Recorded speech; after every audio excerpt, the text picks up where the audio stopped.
चलिए आज के क्लास में हम लोग जो देखने वाले हैं वो लेक्चर 20 है केमिकल बॉन्डिंग का। हम लोग बैक बॉन्डिंग बात कर रहे थे, अब हम लोग बात कर रहे हैं कंडीशंस ऑफ, या हम लिख देंगे यहाँ condition for back bonding. Back bonding का क्या कंडीशन है इसके बारे में हम चर्चा करेंगे। कंडीशन फॉर बैक बॉन्डिंग, ठीक है, क्या क्या कंडीशन है बैक बॉन्डिंग का, इसके बारे में अब हम लोग क्या करेंगे, चर्चा करेंगे। तो सबसे पहला कंडीशन क्या है कि बैक बॉन्डिंग जनरली, बैक हम यहां से लिखते हैं, back bonding generally takes place when out of two bonded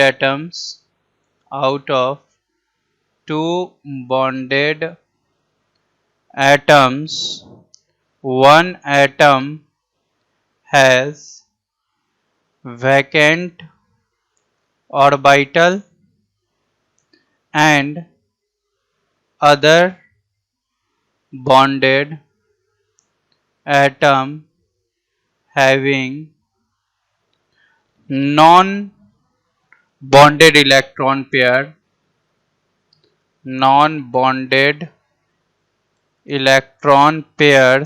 that is lone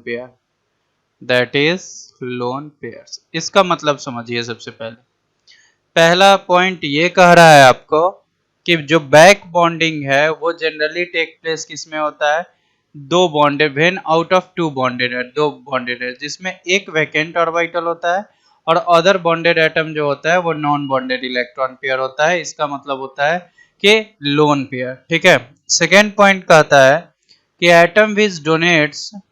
atoms विच, ये सारे थ्योरेटिकल चीजें रटना पड़ेगा आपको, डोनेट्स लोन पेयर, वैसा एटम जो लोन पेयर को डोनेट करता है उसको हम लोग डोनर एटम कहते हैं, इज कॉल्ड डोनर एटम। उसको हम लोग क्या कहेंगे, donor atom. And which can be from second and third period effectively from second period. इस पॉइंट का मतलब क्या हुआ ये समझिए। इस पॉइंट का मतलब हुआ कि वैसा एटम जो इलेक्ट्रॉन पेयर को क्या करता है, डोनेट करता है लोन पेयर को, उसको हम लोग डोनर एटम कहते हैं, जो कि कौन से पीरियड से होगा, सेकेंड या थर्ड पीरियड से। इफेक्टिवली कौन से पीरियड से होगा, सेकेंड पीरियड से। क्यों? क्योंकि उसको देने की टेंडेंसी ज्यादा होगी सेकेंड पीरियड की, इसलिए इफेक्टिवली सेकेंड पीरियड ही होगा। थर्ड पॉइंट देखिए। थर्ड पॉइंट कहता है atoms which accepts lone pair is called acceptor atom.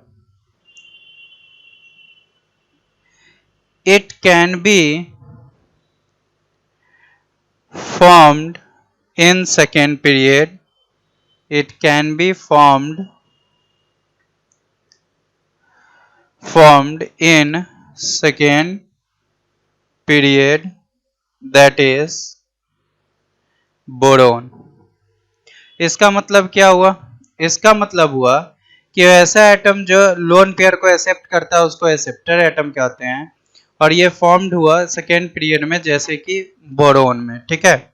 आपको डोनर और एक्सेप्टर का हम एग्जांपल कुछ देते हैं, इसको नोट करके आप लोग लिखिएगा भी, कि जैसे कि फ्लोरीन, नाइट्रोजन और ऑक्सीजन, ये पीरियड सेकेंड का है, ये पीरियड किसका है, सेकेंड का, और ये सबको हम डोनर एटम बोलते हैं। क्या कहते हैं, डोनर एटम।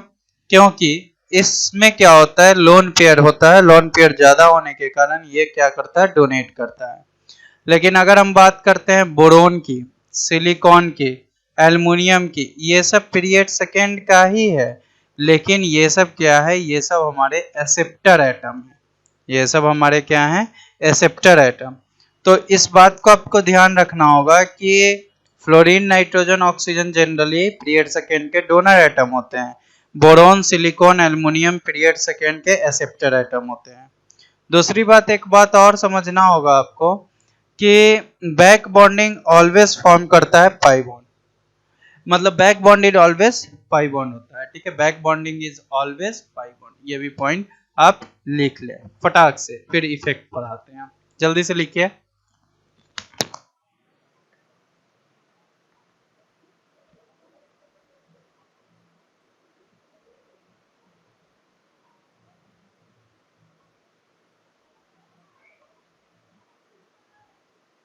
चलिए अब हम देखते हैं नेक्स्ट,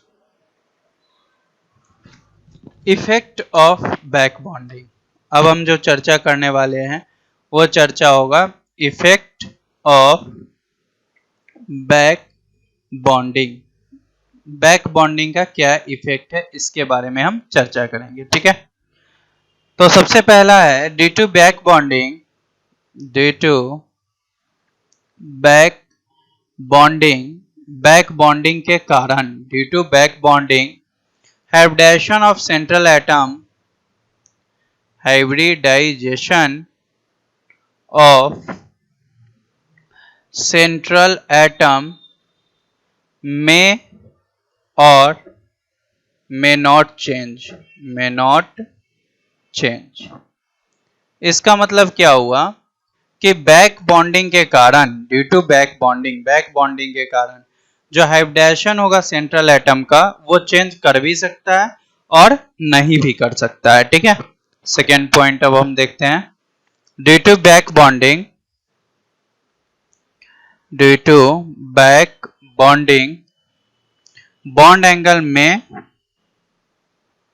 बॉन्ड एंगल में और may not change,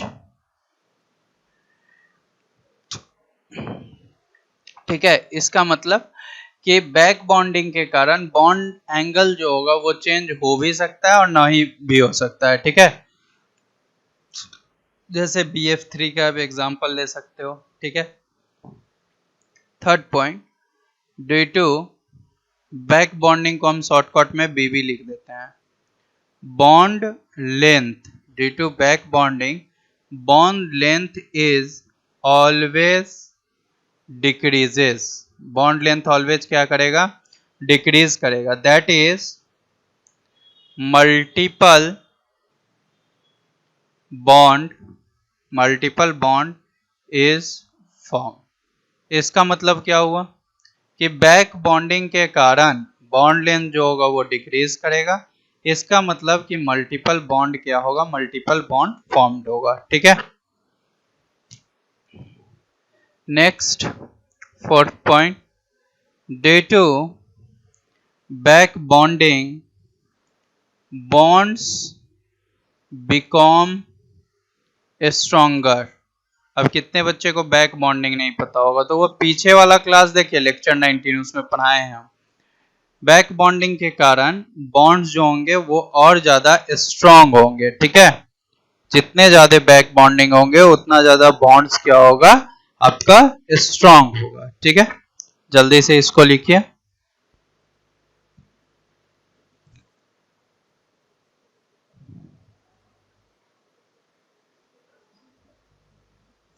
effect of back bonding है, इसके बाद हम कुछ क्वेश्चंस करवाते हैं। जल्दी से इसको लिखिए।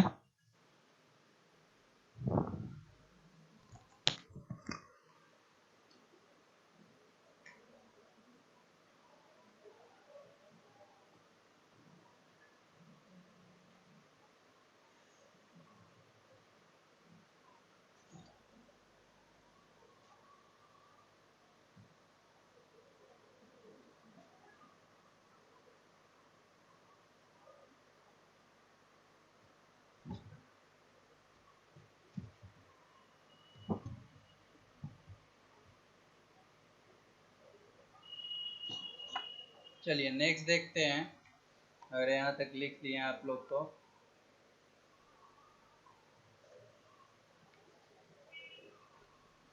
चलिए नेक्स्ट देखिए,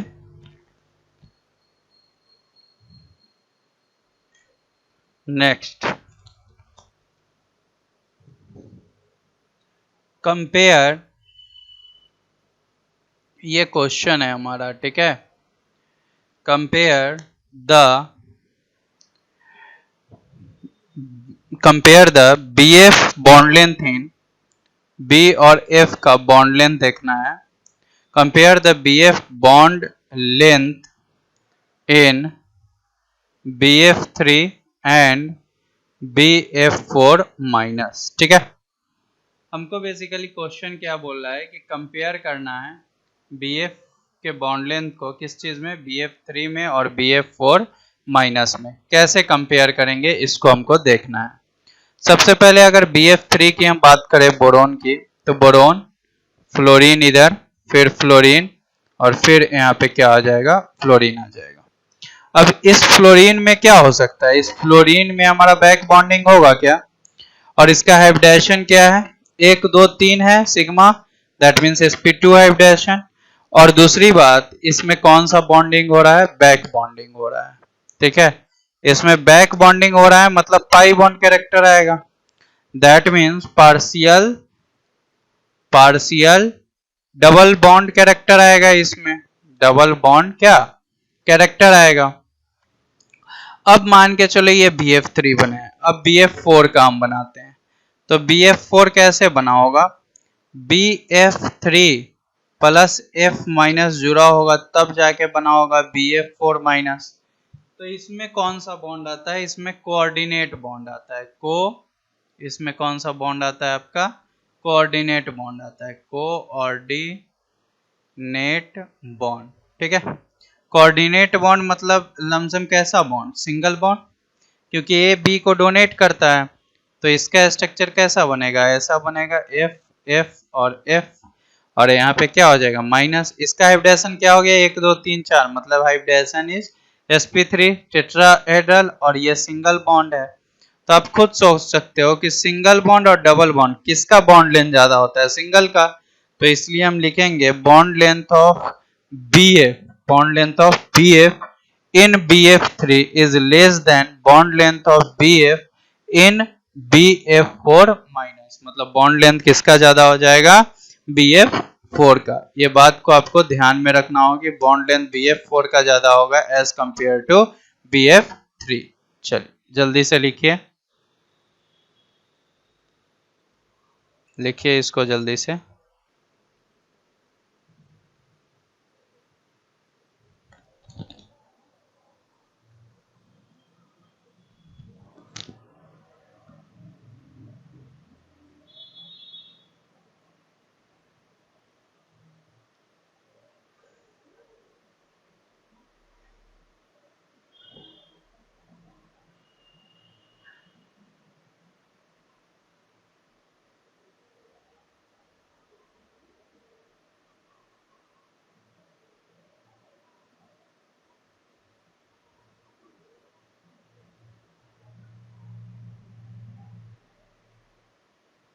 जल्दी से इसको नोट डाउन कीजिए।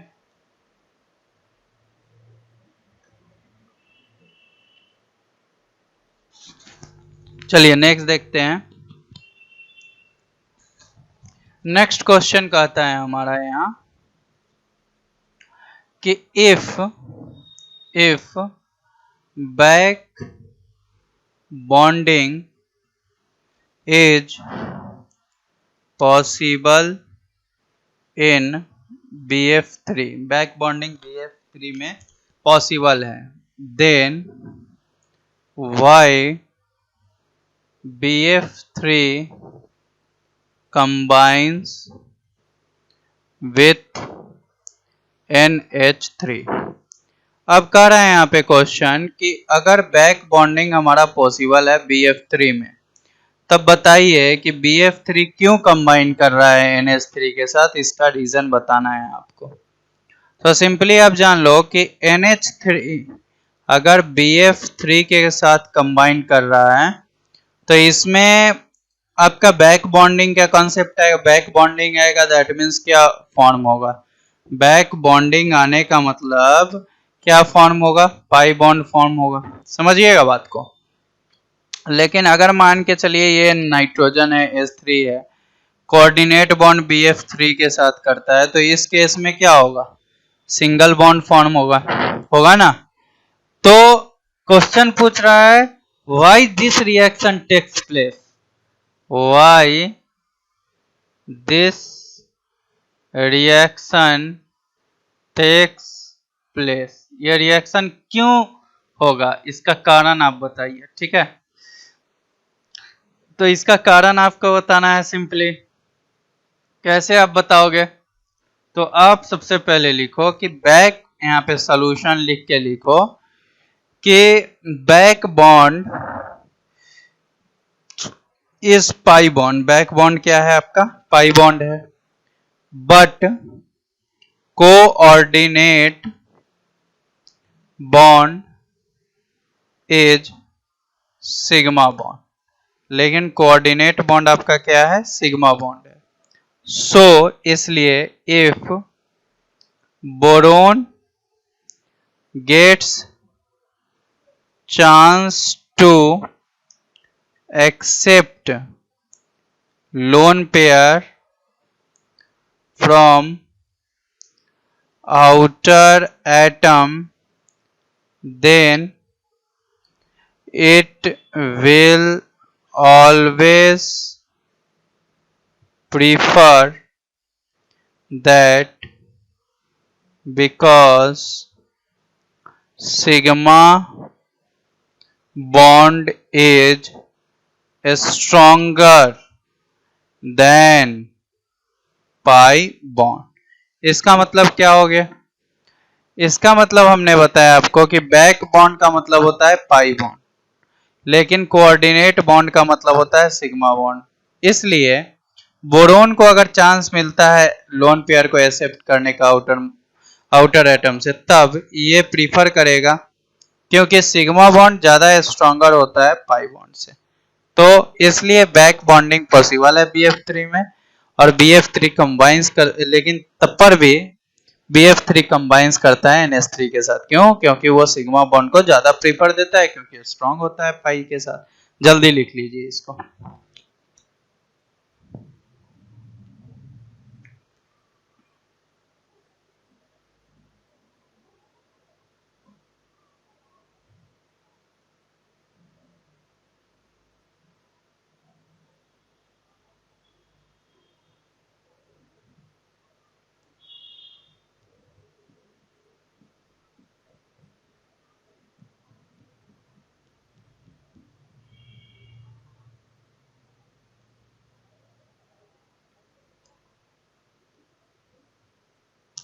जल्दी लिखिए।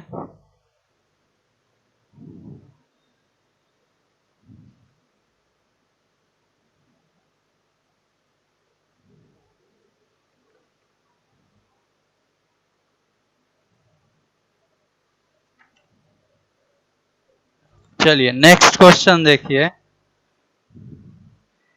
नेक्स्ट क्वेश्चन आपको कह रहा है कि try silyl amine is planar, ठीक है, एंड ट्राइमिथाइल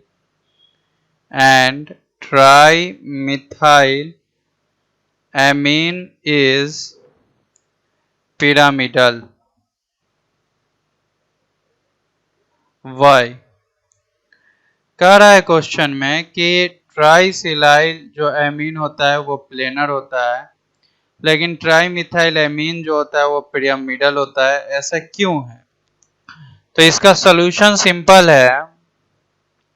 कहता है कि जैसे CH3 है 3 टाइम्स और N है यहाँ लोन पे, ये आपका क्या है? ये आपका पिरामिडल है, ठीक है, ये आपका पिरामिडल है। और अगर हम SiH3 टाइम्स और यहाँ N, तो इसको बोलते हैं ट्राइसिलाइल एमीन। ये क्या है? हमारा ट्राइसिलाइल एमीन प्लेनर है। ये हमारा पिरामिडल है, और ये हमारा क्या है? ये हमारा प्लेनर है ऐसा क्यों है, प्लेनर है ऐसा क्यों है, ये पूछ रहा है। ठीक है, आप समझिएगा, ये हमारा पिरामिडल है और ये हमारा क्या है, ये हमारा प्लेनर है, ऐसा क्यों है। तो सबसे पहले हम इसको ये बताएंगे कि ये नाइट्रोजन है हमारा और यहाँ पे ये लोन पेयर। अब CH3 3 टाइम्स CH3 और फिर क्या हो जाएगा CH3 3 टाइम्स N है, हाइब्रिडेशन कैसा होगा इसका sp3 1 2 3 एक लोन पेयर और शेप कैसा होगा पिरामिडल। ठीक है, बात खत्म यहीं पे। और इस कार्बन के पास या किसी भी कार्बन के पास जितने कार्बन हैं इसमें कोई भी नो वैकेंट ऑर्बिटल, कोई भी इसमें वैकेंट ऑर्बिटल नहीं है। लेकिन अगर यहाँ पे हम मान के चलिए नाइट्रोजन लेते हैं, ठीक है, यहाँ लोन पेयर भी है, यहाँ पे सिलिकॉन हाइड्रोजन, फिर सिलिकॉन हाइड्रोजन और फिर क्या है सिलिकॉन हाइड्रोजन, है ना। तो यहाँ पे ये जो है सिलिकॉन, ये पीरियड थर्ड का है, ये सिलिकॉन किसका है पीरियड थर्ड का है और इसमें वैकेंट डी ऑर्बिटल है, इसमें वैकेंट डी ऑर्बिटल है। और इसमें वैकेंट डी ऑर्बिटल के साथ साथ इसमें क्या होता है, इसमें D2 बैक बॉन्डिंग होता है और बैक बॉन्डिंग के कारण इसका बॉन्ड लेंथ, बॉन्ड एंगल और हाइब्रिडेशन क्या करता है चेंज करता है। ठीक है, इसका बॉन्ड एंगल और हाइब्रिडेशन क्या करता है चेंज करता है। ठीक है, ये इसको देगा तो नाइट्रोजन पे पॉजिटिव चार्ज आ जाएगा, तो कैसा बन जाएगा सोचिए तो, nitrogen positive charge double bond SiH3 फिर SiH3 और फिर SiH3। तो अब हाइब्रिडेशन कितना हो गया 1 2 3 मतलब sp2 हाइब्रिडेशन, अभी कितना था चेंज हो गया हाइब्रिडेशन, यहाँ पे 4 था 1 2 3 4 sp3 sp2 हो गया, जिसके कारण से ये क्या हो जाएगा प्लेनर हो जाएगा। ठीक है, मतलब ट्राइसिलाइल एमीन प्लेनर होता है, ट्राई मिथाइल एमीन पिरामिडल होता है, वो इसके कारण से क्योंकि ट्राइसिलाइल एमीन में आपका वैकेंट ऑर्बिटल होता है, वैकेंट डी ऑर्बिटल, जिसके कारण उसका हाइब्रिडेशन चेंज हो सकता है बैक बॉन्डिंग के कारण, लेकिन इसमें वैकेंट ऑर्बिटल नहीं होता है जिसके कारण चेंज नहीं हो सकता है। लिख लीजिए फटाक से, जल्दी से लिखिए।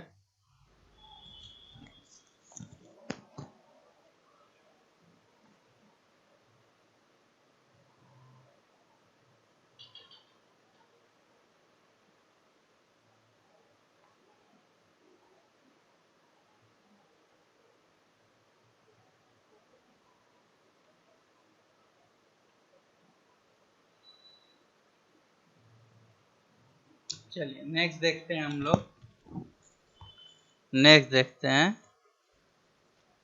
नेक्स्ट है हमारा bonding in electron deficient compound, bonding in electron deficient compound मतलब इलेक्ट्रॉन डिफिशिएंट कंपाउंड, इसके बारे में हम क्या करेंगे चर्चा करेंगे। बॉन्डिंग इन इलेक्ट्रॉन डिफिशिएंट क्या कंपाउंड के बारे में हम चर्चा करेंगे।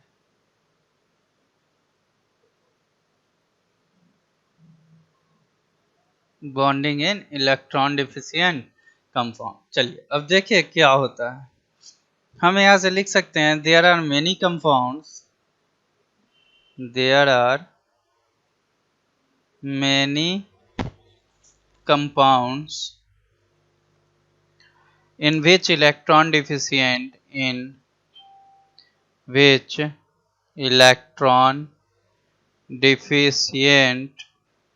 there are many compounds in which electron deficient bonds are present apart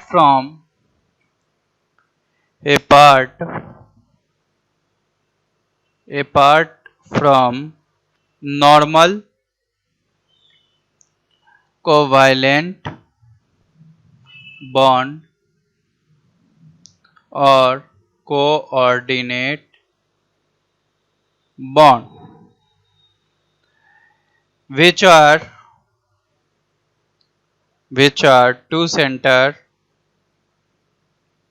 two electrons, this electron deficient bond may or may not have less number of electrons। इसका मतलब क्या हो गया? इसका मतलब हो गया कि बहुत सारे कंपाउंड्स होते हैं जिसमें इलेक्ट्रॉन डिफिशिएंट बॉन्ड जो होता है वो प्रेजेंट होता है नॉर्मल कोवैलेंट बॉन्ड या कोऑर्डिनेट बॉन्ड की तरह को छोड़ के पार्ट, विच आर दो, जो कि दो सेंटर होते हैं, दो इलेक्ट्रॉन होते हैं, और इसी इलेक्ट्रॉन डिफिशिएंट बॉन्ड जो होते हैं वो उसमें कम लेस नंबर ऑफ इलेक्ट्रॉन भी हो सकता भी है और नहीं भी हो सकता भी है, ठीक है, have less number of electron. जैसे अगर एग्जाम्पल के तहत हम अगर बनाए टू सेंटर टू इलेक्ट्रॉन, ठीक है, जैसे ए है और ए से क्या बना, बी बना, तो इसमें कितना इलेक्ट्रॉन आपका हो गया, ये फर्स्ट सेंटर हुआ कि नहीं हुआ, और ये क्या हो गया आपका, ये आपका सेकेंड सेंटर हो गया, तो इसमें कितना इलेक्ट्रॉन है, एक और एक, दो इलेक्ट्रॉन है, तो दो सेंटर है और दो इलेक्ट्रॉन है, तो एक एग्जांपल ये हो गया। अगर आपको बोल दें यहाँ पे थ्री सेंटर टू इलेक्ट्रॉन बनाने के लिए, जैसे बोरोन और हाइड्रोजन, तो थ्री सेंटर मतलब ए है, बी है और सी है, ठीक है। अब इस बी में कोई भी लोन पेयर नहीं है, नो लोन पेयर, अभी तीन सेंटर तो बन गया भैया, और इसमें कोई भी लोन पेयर नहीं है, तो और ये सी जो है ये वैकेंट और वाइटल है, वैकेंट और वाइटल, और ये दोनों अभी बॉन्ड नहीं है, ठीक है, ये बॉन्ड अभी बॉन्ड नहीं है, तो ये तीन सेंटर तो है, एक दो तीन, लेकिन दो ही इलेक्ट्रॉन है ना, दो ही इलेक्ट्रॉन है, और तीन सेंटर और दो इलेक्ट्रॉन बन गया, ठीक है। तो ये जैसे कि बोरोन और हाइड्रोजन का एग्जांपल आप ले सकते हो, ठीक है। अब मान के चलो, ठीक है, अब मान के चलते हैं थ्री सेंटर फोर इलेक्ट्रॉन, ठीक है, थ्री सेंटर्ड फोर इलेक्ट्रॉन, मतलब उसी तरह ए है, बी है और क्या है, सी है, सिंपल। इस बी में जो है उसमें लोन पेयर नहीं था, बट अब इसमें क्या है, इसमें लोन पेयर है, ठीक है, ये ब्रिज का कारण, और ये जो है ये हमारा वैकेंट और वाइटल है। अब इसके पास तीन सेंटर तो है, लेकिन इसके पास दो इलेक्ट्रॉन और इसके पास दो इलेक्ट्रॉन, टोटल कितना इलेक्ट्रॉन हो गया, चार इलेक्ट्रॉन, और चार इलेक्ट्रॉन हो गया और तीन सेंटर है, तो ये बोल सकते हैं, तो ये सब जो कंपाउंड है इलेक्ट्रॉन इसमें आ जाएगा BCl एग्जाम्पल में, ठीक है। तो जल्दी से इसको लिख लीजिए, फिर नेक्स्ट बताते हैं, जल्दी से लिखिए इसको।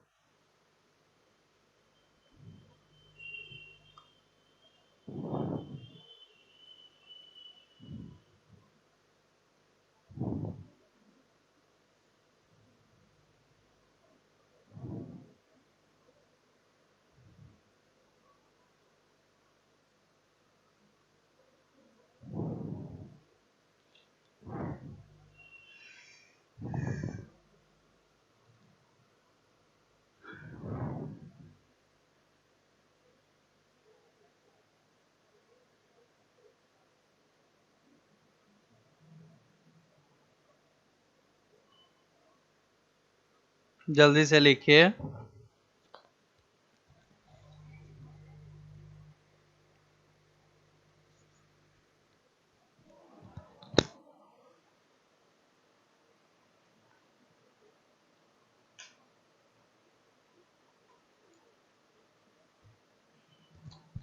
अब हम एग्जाम्पल्स को देखते हैं। जैसे कि एग्जाम्पल में हमारा आ गया है B2H6, B2H6 को हम बोलते हैं डाई बोरोन, ठीक है। B2H6 का हमको स्ट्रक्चर बनाना है, ठीक है। तो आप सोचो, बोरोन है हमारे पास, BH3 पहले बनाते हैं और फिर एक H, ठीक है, और फिर बोरोन, हाइड्रोजन हाइड्रोजन और फिर एक और हाइड्रोजन, ठीक है। तो ये B2H6 बन रहा है हमारा। यहाँ पे कितना इलेक्ट्रॉन है? यहाँ पे कितना इलेक्ट्रॉन है? 2 इलेक्ट्रॉन है। यहाँ पे कितना इलेक्ट्रॉन? एक इसका 2 इलेक्ट्रॉन। और यहाँ पे भी कितना इलेक्ट्रॉन है? यहाँ पे भी 2 इलेक्ट्रॉन है। तो ये इसको दे देगा, तो 6 और 2 8 है, और ये इसको भी दे सकता है ना 2 इलेक्ट्रॉन। तो ये सोचो, तो ये स्ट्रक्चर कैसा बनेगा? ये स्ट्रक्चर कुछ ऐसा बनेगा क्या? BH, ये भी H, यहाँ H, और ये H किससे जुड़ रहा है? B से, और यहाँ वाला H किससे जुड़ रहा है? इस B से, और फिर H और फिर H। ये B2H6 का स्ट्रक्चर हमारा बन के रेडी हो गया। इसमें 2 तरह का हाइड्रोजन है, एक HT है और एक HB है। HT का मतलब होता है टर्मिनल हाइड्रोजन, टर्मिनल हाइड्रोजन, और HB का मतलब होता है ब्रिज हाइड्रोजन, ब्रिज हाइड्रोजन। एक टर्मिनल हाइड्रोजन और एक ब्रिज हाइड्रोजन। तो ये क्या है हमारा? ये टर्मिनल हाइड्रोजन है, terminal hydrogen, terminal hydrogen, terminal, और ये हमारा क्या है? Bridge hydrogen. अब अगर हम बात करते हैं, तो ये जो देख रहे हैं यहां से इस बॉन्ड बी से इस बी का जो डिस्टेंस तुम देख रहे हो, ये 177 एंगस्ट्रम है, ये 177 एंगस्ट्रम। और इसके बीच का जो बॉन्ड एंगल की बात कर रहे हो तुम, ये कितना है? 122 डिग्री। कितना है? 122 डिग्री, ठीक है। और अगर इसके पूरे बॉन्ड लेंथ की इसका बात करोगे, तो इसका बॉन्ड लेंथ है 1.22 एंगस्ट्रम, ठीक है। और अगर इसकी बॉन्ड लेंथ की, ब्रिज की बात करोगे, तो इसका बॉन्ड लेंथ है 134 एंगस्ट्रम, ठीक है। अब देखो, कुछ सोचो, ठीक है। अब कुछ सोचोगे तो तुम एक चीज देखना, ये अपना एक ये बॉन्ड बना रहा है ब्रिज वाला, और इधर से ही अगर ये बनाता है तो ये भी बन सकता है क्या? ये भी बन सकता है, बन सकता है। इसी को हम लोग बोलते हैं बनाना बॉन्ड, बनाना, BANANA, बनाना बॉन्ड। और इसको 3 सेंटर 2 इलेक्ट्रॉन बॉन्ड बोलते हैं, 3 सेंटर 2 इलेक्ट्रॉन, 3 सेंटर 2 इलेक्ट्रॉन बोलते हैं। चलिए जल्दी से इसको लिखिए, फिर बताते हैं आगे। नॉन प्लेनर स्ट्रक्चर होता है।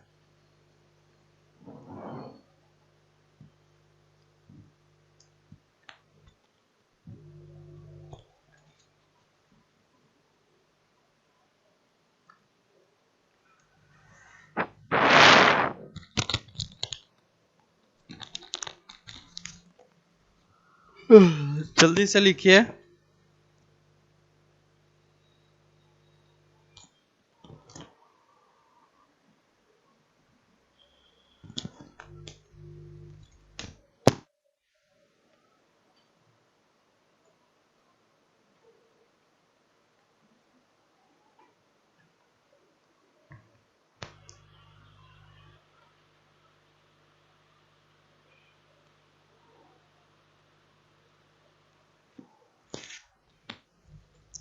चलिए नेक्स्ट देखते हैं इसी के बारे में।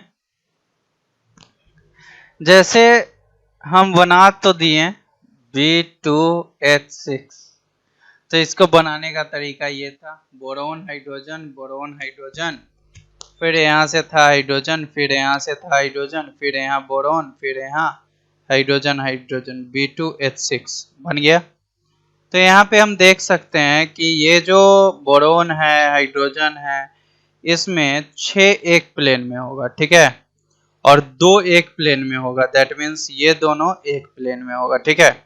मतलब हम ये फर्स्ट पॉइंट लिख सकते हैं कि इन B2H6 2 different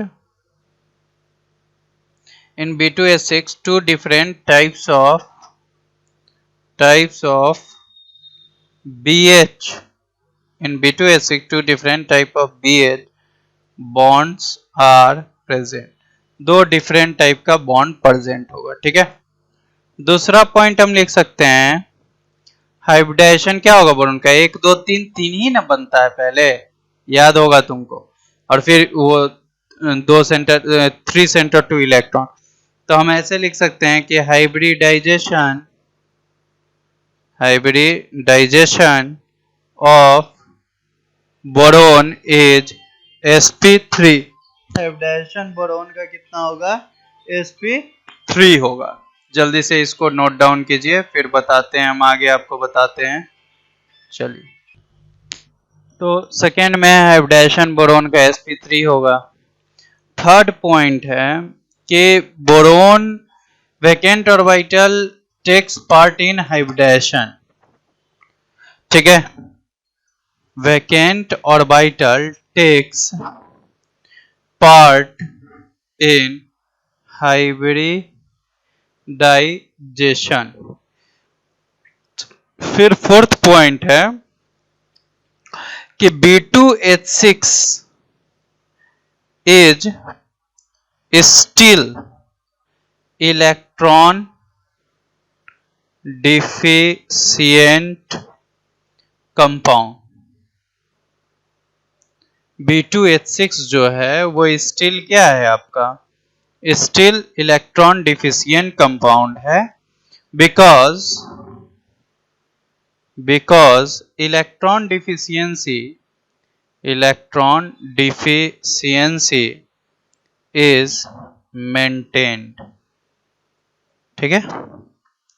next fifth point है 4 टर्मिनल हाइड्रोजन होता है इसमें, 4 terminal hydrogen and 2 boron are in same plane. maximum number of atom in same plane is equal to 6, ठीक है। और इसी में लिख देंगे that is 2 bridge hydrogen atom are in different plane also containing boron।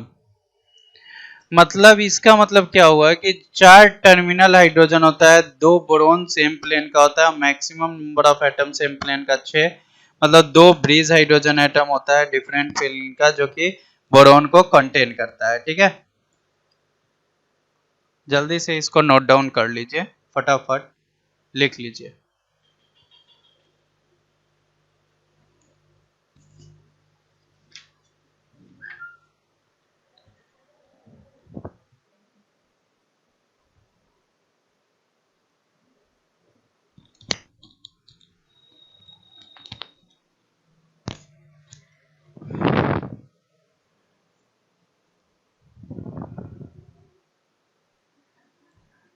अब देखिए, अगर हम बात करते हैं BeH2 की, अगर हम बात करते हैं BeH2 की, ठीक है, तो ये डाइमर फॉर्म करेगा।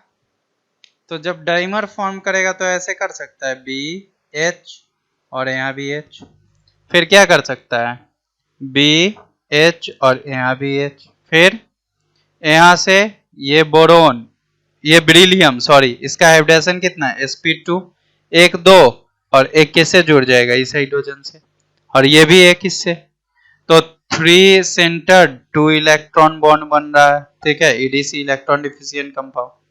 दूसरा में अगर BeH2 n टाइम्स कर देंगे तो ये क्या बनेगा, पॉलीमर बनेगा। पॉलीमर मतलब 2 से ज्यादा, 1 से ज्यादा, 2 से ज्यादा, जैसे BH, यहाँ BH, फिर क्या H BH, फिर क्या BH H, फिर क्या बी एच एच, तो यहां से ये भी H तो जुड़ेगा, ये भी H तो जुड़ेगा, ये भी H तो जुड़ेगा, जुड़ेगा कि नहीं जुड़ेगा, जुड़ते जाएगा ये हाइड्रोजन बी से। तो इसी के अनुसार से जब n टाइम्स तक जाएगा तो ये जो इलेक्ट्रॉन, ये भी कितना होगा 3 सेंटर 2 इलेक्ट्रॉन। तो हम ऐसे बोल सकते हैं यहाँ पे नोट करके कि boron has only one vacant orbital, so it forms only dimer, but beryllium has two vacant orbital, so it can form dimer as well as polymer। इसका मतलब क्या हुआ कि बोरोन के पास एक ही वैकेंट ऑर्बिटल होता है जिसके कारण वो डाइमर फॉर्म करता है, लेकिन बेरिलियम के पास दो वैकेंट ऑर्बिटल होता है जिसके कारण ये क्या फॉर्म करता है, डाइमर के साथ साथ ये क्या फॉर्म करता है, डाइमर के साथ साथ ये हमारा पॉलीमर भी फॉर्म करता है। ठीक है, तो ये होता है, जल्दी से इसको लिख लीजिए फटाक से।